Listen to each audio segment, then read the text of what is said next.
The first time Michael Joseph Jackson saw his reflection as something other than himself, he was 9 years old. It happened in a gas station bathroom somewhere between Gary, Indiana, and a gig in Chicago. His father, Joe, had just finished screaming at him for missing a step during rehearsal, and Michael locked himself in that grimy bathroom, pressing his small hands against the cracked mirror. The boy staring back had tears streaming down his cheeks, but Michael wasn't crying anymore. He had learned to swallow his tears years ago. That reflection, that other boy, looked different somehow. Sadder, more honest. Michael wiped his face and forced a smile, the same smile he would use on stage in 3 hours. The reflection smiled back, but the eyes remained empty. It was the beginning of a split that would never heal. The Jackson 5 exploded onto the scene in 1969, and suddenly the whole world wanted to see Michael. But which Michael were they seeing? The one who moonwalked across stages and hit notes that seemed to come from heaven itself, or the one who sat alone in hotel rooms, talking to the boy in the mirror, asking him why he couldn't just be normal? The boy in the mirror never answered. He just stared back with knowing eyes that seemed to hold secrets Michael himself didn't understand yet. Berry Gordy and Motown turned the Jackson brothers into a machine, but Michael was the engine. Every performance had to be perfect. Every note had to soar. Every smile had to sparkle. Joe Jackson made sure of that with his belt and his fists and his words that cut deeper than any physical wound. Michael learned to become whoever people needed him to be. The problem was, he started forgetting who he actually was. At night, in those endless hotel rooms that all looked the same, Michael would stand in front of mirrors for hours. He studied his face like it was a map to somewhere he needed to go. He practiced expressions, testing which smile looked most genuine, which laugh sounded most real. The boy in the mirror copied every movement, but there was always a delay, a fraction of a second where Michael could see the truth. The reflection wasn't copying him. He was copying the reflection. His brothers noticed something changing. Jackie mentioned it once, how Michael would zone out mid-conversation, his eyes unfocused, like he was somewhere else entirely. Jermaine caught him talking to himself in the dressing room, having full conversations with his reflection. They laughed it off as Michael being weird, as Michael being Michael. But it wasn't funny. It was the sound of a boy splitting in half. The mirror became both his enemy and his only friend. It showed him everything wrong with his face, his nose, his skin, his hair, but it also showed him possibilities. In the reflection, he could be anyone. He could be the person people loved, the person people screamed for, the person who didn't have to go home to Gary, Indiana, when nothing good ever happened except leaving. By the time he turned 13, Michael had perfected the art of performance. Not just on stage, but in life. Every interaction became a show. Every conversation had blocking and choreography. The real Michael, if such a thing still existed, retreated deeper and deeper inside, while the Michael everyone knew grew larger than life. The crown of fame was already forming, invisible but heavy, pressing down on his skull like a band of thorns. The boy in the mirror watched it all happen. He saw the transformation, the slow erasure of the child from Gary who just wanted to be loved without conditions. That boy was dying, suffocated by spotlights and expectations and the weight of carrying his entire family's dreams on shoulders too young and too thin. And the worst part? Michael let it happen. He chose the crown over the boy, not knowing yet that the crown would eventually devour them both. The year was 1979, and Michael Jackson stood in a recording studio, listening to a playback of a song that would change everything. Don't Stop Till You Get Enough pulsed through the speakers, and for the first time in years, Michael felt something close to joy. He had written it himself, produced it himself, fought for creative control against everyone who said he was just a kid from a bubblegum group. The album Off the Wall was his declaration of independence, his proof that he was more than Joe Jackson's trained monkey. But independence came with a price. The more successful he became, the more he needed to maintain that success. The more he achieved, the more there was to lose.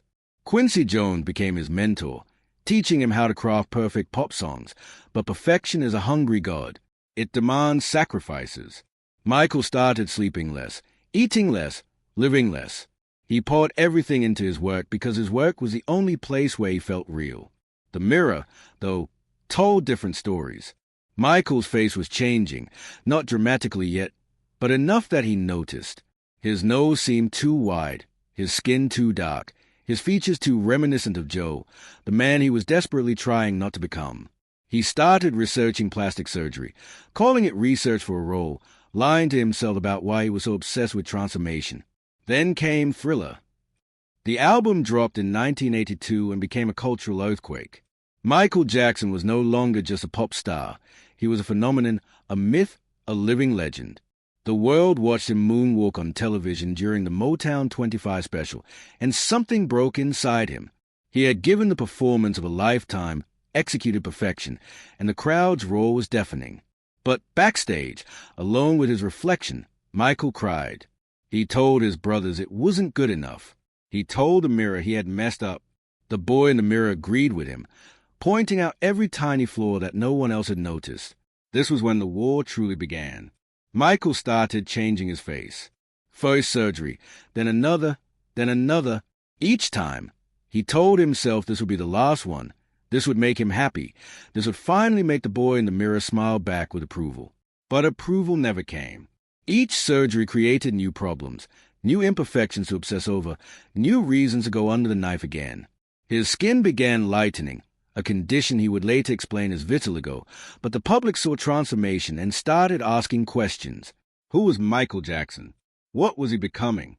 The tabloids smelled blood and attacked.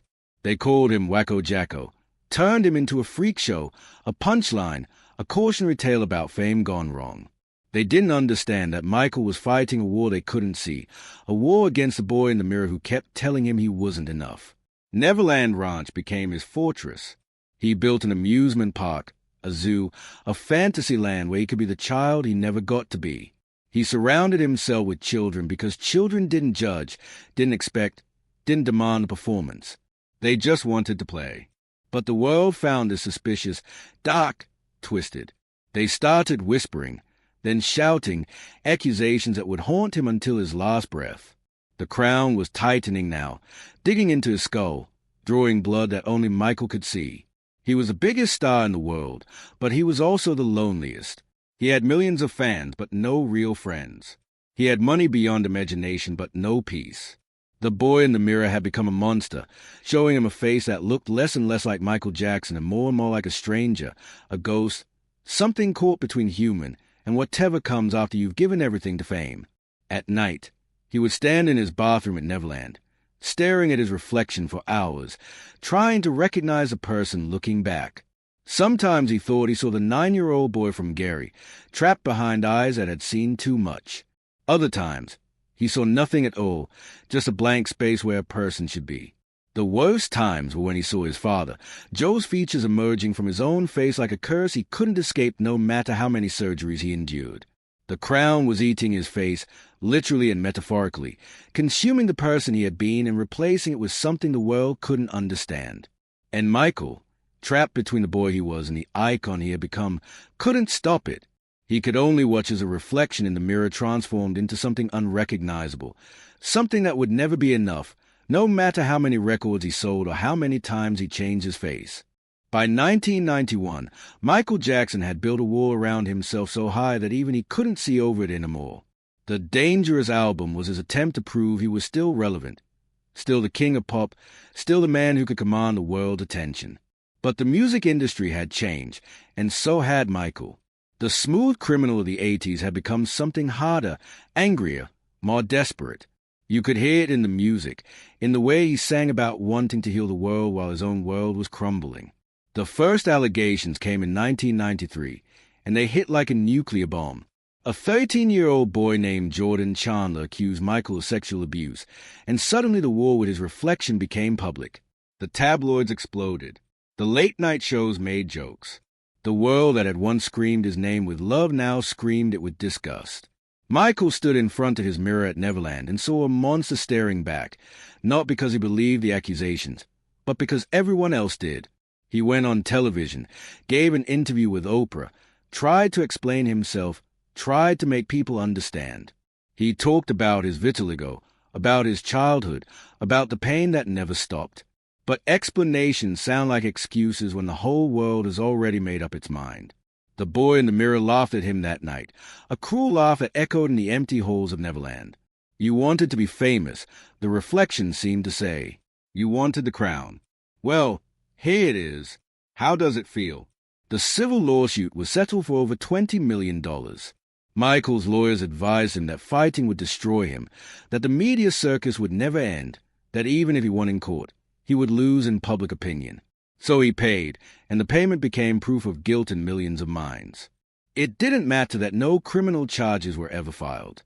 It didn't matter that the investigation found inconsistencies in the accuser's story.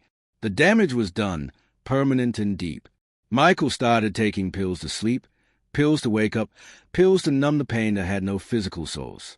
He married Lisa Marie Presley in 1994, hoping that having Elvis's daughter as his wife would somehow prove his normalcy, his humanity, his innocence. But you can't marry your way out of a war with yourself. Lisa Marie saw the pills, saw the mirrors covered in sheets, saw Michael talking to his reflection like it was a living thing that needed to be reasoned with. The marriage lasted less than 2 years. The music continued. He released History in 1995, an album that was part greatest hits, part new material, and entirely a scream of rage and pain. Songs like Scream and They Don't Care About Us showed Michael that the public had never seen before, raw and angry and fighting back. But fighting back against what? The accusations? The media? Or the boy in the mirror who kept telling him that none of this would have happened if he had just been better, more careful, less weird? His face was almost unrecognizable now.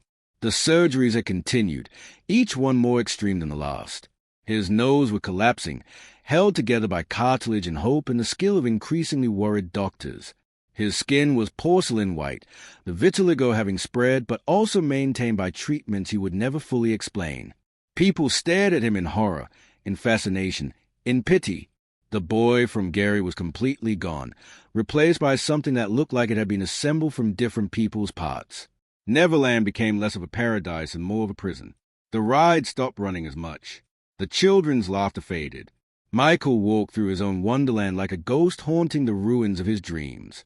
He would stand in front of the mirror in his bedroom and try to remember what his original face looked like, but the memory was gone, erased by decades of transformation and trauma. He married again, this time to Debbie Rowe, a nurse who worked for his dermatologist. She gave him 2 children, Prince and Paris, through what seemed more like a business arrangement than a marriage. Michael loved his children desperately, seeing in them a chance at redemption, a chance to be the father Joe never was. But loving children when the world suspected you of hurting them was its own special kind of torture. The crown was crushing him now, not slowly anymore but with deliberate force. Every day was a battle to maintain the facade, to keep performing, to keep being Michael Jackson when Michael Jackson was just a character he had played for so long he didn't know how to stop. The boy in the mirror watched it all with cold eyes, no longer offering advice or judgment, just witnessing the slow destruction of the man who had tried so hard to escape his reflection that he had destroyed his own face. The year 2003 brought Martin Bashir into Michael Jackson's life, a British journalist who promised to tell his story fairly, to show the world the real Michael Jackson. It was the worst decision Michael ever made. The documentary Living with Michael Jackson aired in February 2003, and it didn't show a misunderstood artist or a gentle soul. It showed a man holding hands with a 13-year-old boy and admitting that children slept in his bed. To Michael, these were innocent statements, proof of his pure love for children. To the world, they were confessions from a predator. Within months, the police raided Neverland. They went through everything, his bedroom, his belongings, his most private spaces. Michael watched from a distance as strangers tore apart the only place he had ever felt safe. The boy in the mirror that night showed him something terrifying. Not a monster, not a victim, but a man who had become so disconnected from reality that he couldn't see how his actions appeared to normal people. The crown had eaten through his skull and was now consuming his brain, his judgment, his ability to understand the world outside his own pain. The trial began in 2005, and it was a media circus that made the previous scandal look tame. Every day, Michael arrived at the courthouse in different outfits, sometimes pajama pants because his back hurt, sometimes elaborate costumes because he couldn't stop performing even in his own destruction. The prosecution painted him as a serial predator who used his fame to groom victims. The defense showed a man so damaged by fame and abuse that he had never grown up, Peter Pan in the worst possible way. The testimonies were brutal. Former employees described bizarre behavior, strange rules, children spending nights in his room. Michael's own words from the Bashir documentary were played again and again, his voice explaining how sharing his bed with children was beautiful and loving, not understanding why everyone was horrified. His lawyers fought hard, showing the accuser's family had a history of making false claims, proving inconsistencies in their story, demonstrating that this was likely an extortion attempt. But watching Michael on the stand was like watching a man testify from inside a nightmare he couldn't wake from. He lost weight during the trial, became skeletal, barely eating or sleeping. The pills increased, prescribed and not prescribed, mixing together in combinations that worried everyone around him. He would stare at himself in the courthouse bathroom mirrors and see his father, see the boy from Gary, see the thriller superstar, see nothing at all. The boy in the mirror had multiplied into an audience, all of them judging, all of them demanding answers he didn't have. The verdict came in June 2005, not guilty on all counts. Michael should have felt relief, should have felt vindication. Instead, he felt hollow, because not guilty wasn't the same as innocent in the public's mind. Because Neverland was ruined, tainted by police presence and accusations, no longer a sanctuary. Because even though he had won the trial, he had lost everything else. He left America after the trial, wandering from Bahrain to Ireland to various rented mansions, never settling, never finding peace. He couldn't go back to Neverland. He couldn't face the memories, couldn't walk through rooms where police had searched for evidence of his monstrosity.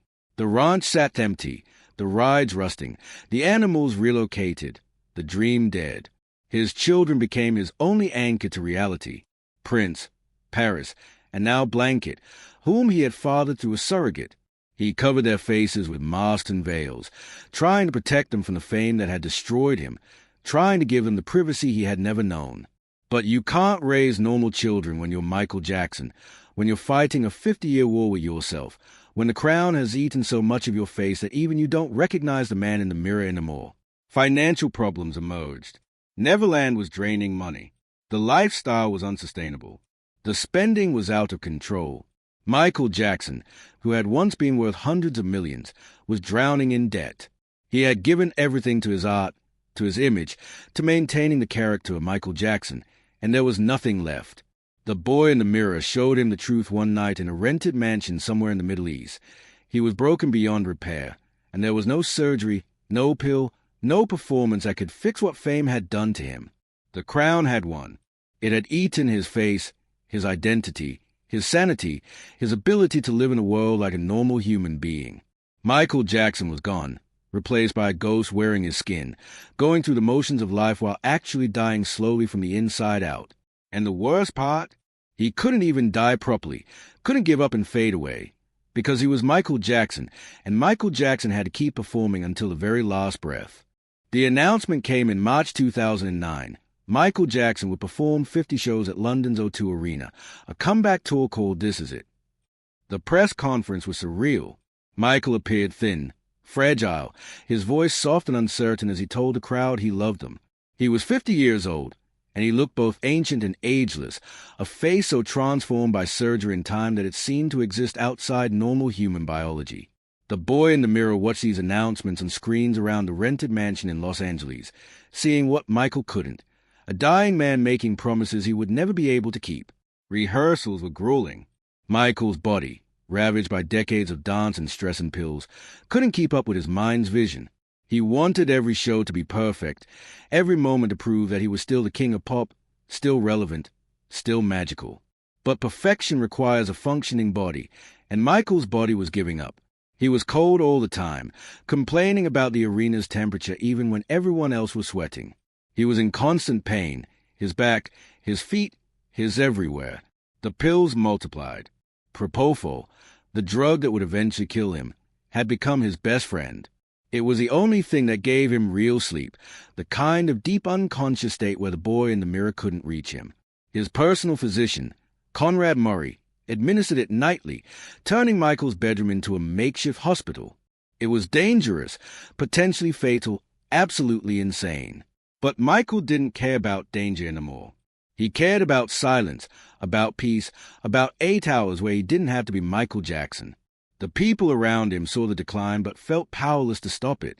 His children noticed Daddy was tired, that he moved slower, that sometimes his words slurred together. Paris, only 11 years old, would hold his hand and ask if he was okay, and Michael would smile that practice smile and tell her everything was fine. It was a lie, but Michael had been lying for so long that truth and fiction had become indistinguishable. On June 24th, 2009, Michael went through his final rehearsal for This Is It. Footage shows him dancing, singing, directing, still trying to create magic even as his body betrayed him. He performed Earth's Song that night, and for a moment he looked like the old Michael, powerful and otherworldly. But the moment passed, and when he came off stage, he was just a tired man going home to his rented mansion and his bedroom full of pill bottles. That night, Michael stood in front of his bathroom mirror for the last time. The boy from Gary, now 50 years old and unrecognizable, stared at his reflection. What did he see? Did he see the 9-year-old in the gas station bathroom? Did he see the Thriller superstar at his peak? Did he see his father's face emerging from his own? Or did he see nothing at all, just a blank space where Michael Jackson used to be? He asked Dr. Murray for his medicine, for the propofol that would let him sleep. He was tired, so desperately tired, worn down by 50 years of performance and pain and trying to be something he was never meant to be. Murray set up the 4, administered the dose, and for a while, Michael slept. But this time, his heart couldn't take it.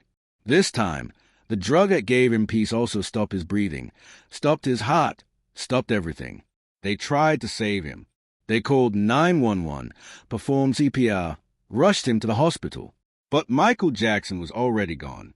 The boy in the mirror had finally won the war, not through victory but through attrition, by lasting just long enough to see Michael Jackson destroy himself completely.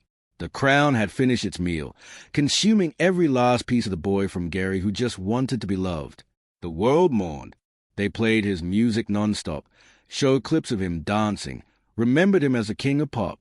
They forgot, temporarily, about the scandals and the surgeries and the strangeness. They remembered only the magic, the moonwalk, the genius. But in doing so, they missed a real tragedy, that Michael Jackson spent 50 years running from himself, changing his face, numbing his pain, performing for everyone except the one person who mattered most, the boy in the mirror who had been trying to tell him, since that gas station bathroom in 1968, that he was enough exactly as he was. The funeral was a spectacle, of course. His golden casket, his daughter Paris crying on stage, the celebrities paying tribute, the whole world watching. But Michael wasn't there for any of it. He had left long before his heart stopped, disappearing slowly over decades until only the crown remained, empty and victorious, having consumed the face and soul of the greatest entertainer who ever lived. In the end, the boy in the mirror got the last word, not through speech, but through silence. The silence of a man who fought a 50-year war with himself and lost. The silence of a face so changed by struggle that even death couldn't restore it to what it had been. The silence of a crown that ate everything it touched, leaving nothing behind but music and memories, and the question that will haunt forever. Who was Michael Jackson, really, underneath all performance and pain and transformation? Perhaps no one will ever know. Perhaps Michael himself never knew. Perhaps there was always a point to the crown, to consume identity so completely that nothing remains except the legend, the myth, the ghost of boy who danced in shadows and never found his way back to the light.